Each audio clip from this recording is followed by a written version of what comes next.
Danes je poletna muzejska noč. Kaj to pomeni za Maribor, kako bodo obiskani muzeji, kako so bile obiskane galerije in druge kulturne ustanove, ki so imeli brezplačen vstop, pa bomo videli.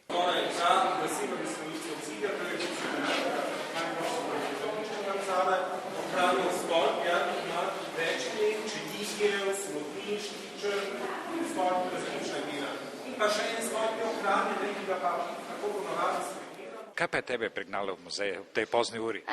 Predvsem rad ponočujem, pa z mojim prijateljem Klemnom sva se dobila tu, pa zanimivo je, ker bomo si vse pogledali. Zakaj pa ne poslušaš vodiča? Pa ne vem, raje si ogledujeva s Klemnom stvari. Kako ste zadovoljni z današnjim obiskom in kakšna je struktura obiskovalca?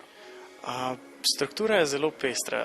Od 5, 6, 7 let majhnih otrok, pa potem sem videl 80, 90 let stari gospodje in gospe, tako da z obiskom smo zelo zadovoljni proti pričakovanjem. Veliko ljudi je prišlo raziskovati grad z svetilkami, svetijo vsak kot, vsak kip posvetijo, tako da dobro. To se pravi, da ste prav zadovoljni? Zadovoljni, zakaj pa ne, seveda da je. Več ljudi, ko pride, več ljudi, ko vidi, boljše eno. Se pravi, vse gre za našo skupno zgodovino, ne? Vojaki so namreč morali njihovi gostovodje pustiti na olimpijske igre in mesec dni pred olimpijskimi igrami, po času trajanja olimpijskih iger in mesec dni po olimpijskih igrah. Ste reden gost muzejev? Ja, občasno, kolikor mi je dano, pač zanima me. Boste obiskali samo ta muzej danes ali še greste po Krajinskega mogoče? Prej je bil pokrajinski zaprt, pa zdaj je že odprt in bomo verjetno še tam obiskal. Kako se vam pa zdi ta ideja sobotne noči preživeti v muzeju? To je perfektna ideja, ki bi se naj ponavljala oziroma postala stalna.